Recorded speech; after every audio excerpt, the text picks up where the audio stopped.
Trump goes nuts as Toyota and Honda just pulled the trigger to cripple the entire U.S. auto industry. In 2024, Tesla lost 14% of its market share in Norway, one of the world's most advanced electric vehicle markets. At the same time, the European Union warned it would respond strongly to America's new tax policies, and Canada, in a surprising shift, started sourcing military equipment from Europe rather than the US. What's really happening between these three power centers, the US, Europe, and Canada? During a recent meeting with NATO's Secretary General, President Donald Trump harshly criticized the EU's trade policies. "We have a problem with the EU. They won't import our agricultural products or our cars, while we import millions of BMWs, Mercedes-Benz, and Volkswagens." Trade between the US and EU exceeds $1.2 trillion annually. The EU maintains barriers against US agriculture and automobiles. The US remains largely open to European imports. Trump targets EU's favorable tax deals with Apple, labeling it a financial battle. Trump threatens additional tariffs, exacerbating tensions with major EU economies like Germany and France. Tesla, a symbol of American innovation, faces unprecedented criticism from European consumers and investors. In Denmark, the academic pension fund sold all Tesla shares due to union labor agreement refusals, poor governance, and Musk's controversial politics. Pension Denmark withdrew 400 million kroner after Tesla rejected labor agreements in Sweden, sparking widespread strikes. Service centers, transport hubs, and inspection points halted handling Tesla vehicles, severely disrupting Tesla's operations. Elon Musk's political remarks significantly harmed Tesla in Europe. Musk supported far-right parties such as Germany's AfD, UK's Reform Party, and controversial figures in Italy and Romania. Tesla's Norwegian market share dropped dramatically from 21.7% to 7.4% within 1 year. Positive opinions of Tesla fell from 19% to 11%. Negative opinions rose from 47% to 63%. In the UK, 59% of EV consumers refused to buy Tesla due to Musk's polarizing statements. European regulatory scrutiny on Tesla intensified, citing consumer safety and data protection concerns. Tesla struggles with brand reputation and labor issues, losing ground to competitors. Volkswagen, Toyota, and China's BYD introduced competitively priced models. Tesla criticized for delays in affordable model launches, losing edge to favored local brands. European manufacturers aggressively expanded EV production, benefiting from favorable policies and consumer loyalty. Canada is quietly forming a new economic and defense alliance with Europe. Foreign Minister Melanie Joly confirmed Canada's final talks to purchase European military equipment, including Sweden's Saab Gripen jets, aim to reduce dependency on U.S. defense supplies amid trade policy uncertainties. European Union-Canada Free Trade Agreement, CEDA, increased bilateral trade by 60% since. Canada seeks to lessen dependence on the U.S., currently 75% of its exports. Enhanced Canada-EU collaborations extend to research, technology, and sustainable energy sectors, marking a strategic pivot from traditional U.S. partnerships. Facing new U.S. tariffs, EU Commission President Ursula von der Leyen stated, "If the EU is targeted by unfair trade practices, we will respond strongly." Europe considers retaliatory tariffs targeting products from pro-Washington U.S. states. The action aims to defend fair trade and communicate clearly that Europe will not tolerate protectionist moves. EU leaders indicate readiness to strengthen economic cooperation with allies like Canada, Japan, and South Korea to counterbalance U.S. policies. Are these shifts merely the beginning of a major realignment in the global economic order? One that increasingly sidelines the U.S. as Europe and Canada forge new alliances? Stay tuned, because what happens next could completely reshape your understanding of the global economy, while Americans are paying more for Japanese cars. Is Japan preparing a financial blow that could shake the U.S. economy? U.S.-Japan auto trade war. The U.S. has continuously raised tariffs on automobile parts imported from Japan, particularly in the electric vehicle industry. A 25% tariff on auto parts has driven up the prices of Toyota, Honda, and Nissan cars in the US, causing these models to lose their major competitive edge advantage in the market. According to the latest report from the Japan Automobile Manufacturers Association, Japanese car sales in the US have dropped by about 7% in the first quarter of 2025. Meanwhile, US automakers such as Ford and General Motors are attracting more customers due to government protection policies. This price increase not only reduces consumers' purchasing power, but also harms Japanese automakers as profits sharply decline and production costs rise. Japan responds beyond words. However, Japan is not just responding with tough rhetoric. In fact, it has started selling off a large portion of the US Treasury bonds it holds. Japan is currently the second largest creditor to the US, with over $1.1 trillion in bonds. In February 2025, Japan sold $30 billion worth of US bonds. And this decision weakened the US dollar and increased interest rates in the US, creating significant financial pressure. This is a high-risk financial strategy, as Japan is using its financial influence to directly affect the US economy. Additionally, Japan is shifting its car production lines out of the US, with a significant portion of manufacturing moving to Mexico and Southeast Asia. This helps Japan minimize the impact of tariffs, while still being able to supply products to the US market without facing high tax rates. Japanese automakers like Toyota and Honda are heavily investing in manufacturing plants in Mexico and Southeast Asia, where labor costs are lower and unaffected by the protectionist tax policies from the US. This not only affects the US, but also makes international investors more cautious about purchasing US bonds, especially as Japan is reducing its investment in this market. Future strategies. If the US continues to make tougher decisions, Japan may escalate its retaliation measures. One possibility is to limit the export of core technologies, particularly solid-state batteries, which are leading the electric vehicle industry. Japan, with automakers like Toyota and Honda, is at the forefront of this technology. If the US imposes tariffs on Japanese electric vehicle technologies, Japan might halt the export of solid-state batteries, which would significantly hinder the development of electric vehicles in the US, especially at a time when the US is trying to boost electric vehicle production. Additionally, Japan could increase retaliatory tariffs on imported US goods, directly impacting consumer products, machinery, electronic components, and even food. Cooperation with the EU and market diversification while continuing to strengthen its cooperation with the US. Japan is actively expanding its trade relations with the European Union (EU). This will help Japan reduce its dependence on the US market while creating additional opportunities for its automotive industry to grow in other markets. The EU has signed trade agreements with Japan, helping to expand the market and mitigate the risks from the possibility of further US tariff hikes. At the same time, Japan is increasing electric vehicle production in these markets to maintain its competitive edge. The EU is not only an important market for Japanese cars, but also a strategic partner in providing new electric vehicle technologies, ensuring that Japan is not left behind in the global trend. Will Japan be able to force the US to change its tax policies, or will the US continue to take a hard stance, causing widespread financial impacts? Stay with us to find out more in the next video. Welcome back. President Trump is threatening to put a 200% tariff on wine, cognac, and other European alcohol imports, including 200% tariffs. Could those beloved bottles of wine and champagne from the EU become pawns in the biggest trade war happening right now between the US and the EU? Here's what he just posted. Quote, "The European Union has just put a nasty 50% tariff on whiskey. If this tariff is not removed immediately, the US will shortly place a 200% tariff on all wines, champagnes, and alcoholic products." President Donald Trump has issued a bold threat. If the EU does not change its tariff policies on US steel and aluminum, the US will impose tariffs as high as 200% on wine, champagne, and other alcoholic beverages from EU countries.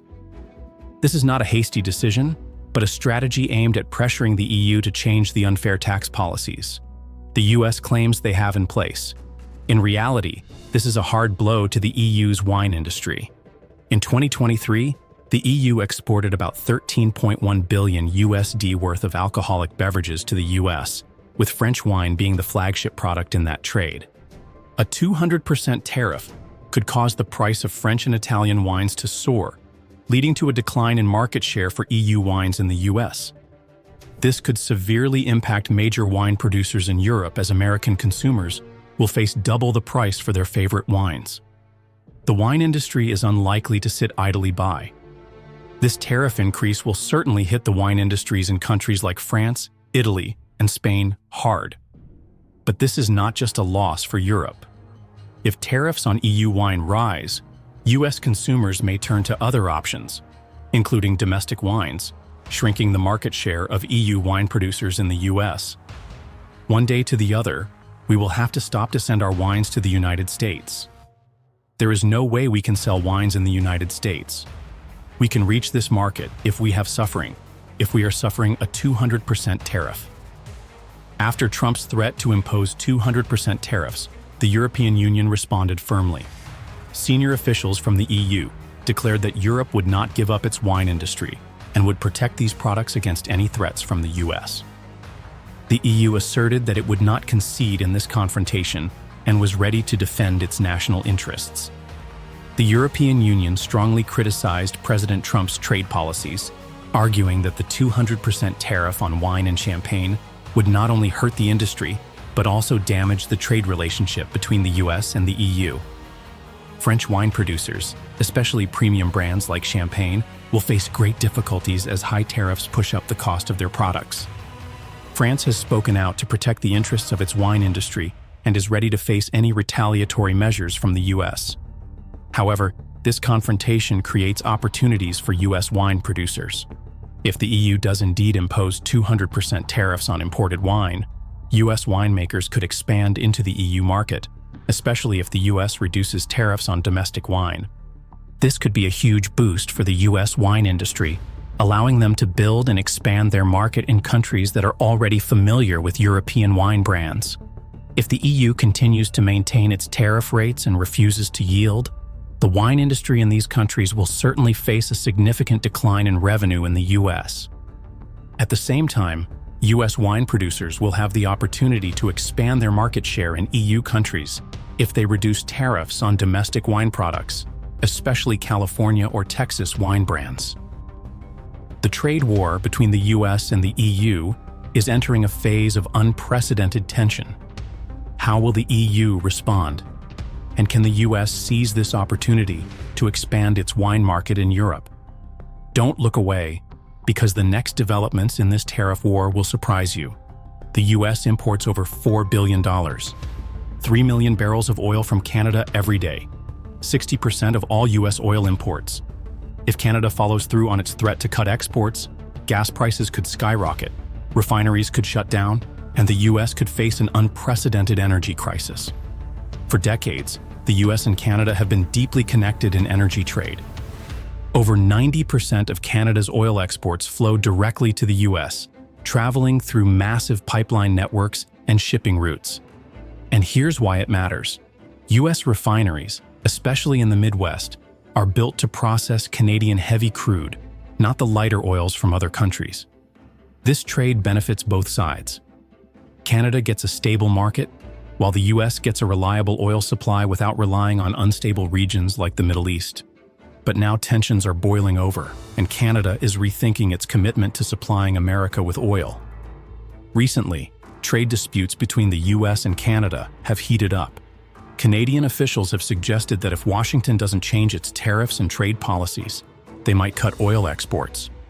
And here's the thing, this isn't the first time a major oil-producing nation has played this game. Russia and Saudi Arabia have both used oil to pressure other countries economically. But unlike those cases, the US and Canada are deeply interdependent.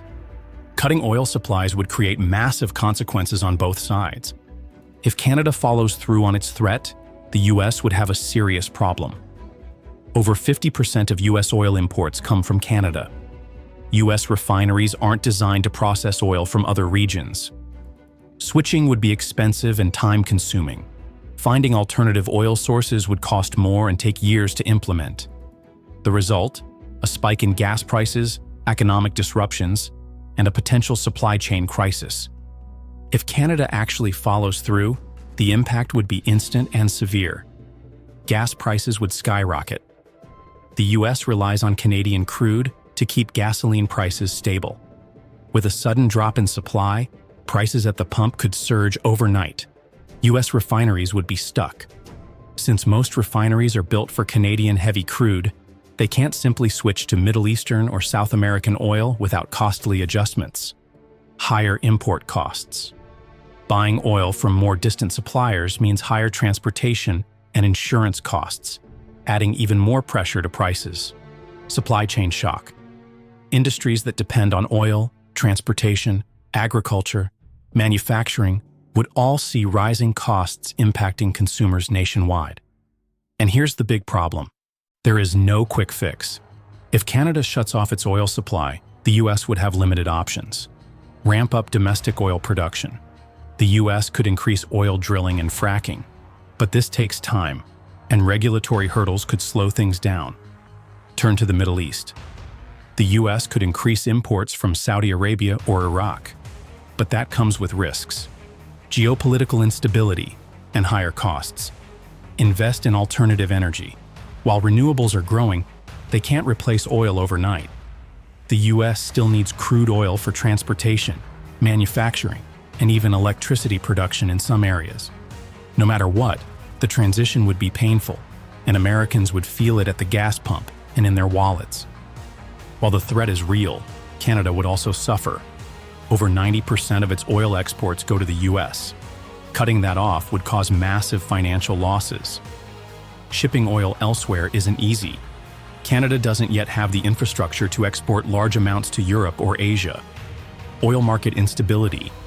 If Canada disrupts supply, global oil prices could surge, but that doesn't guarantee Canada would benefit.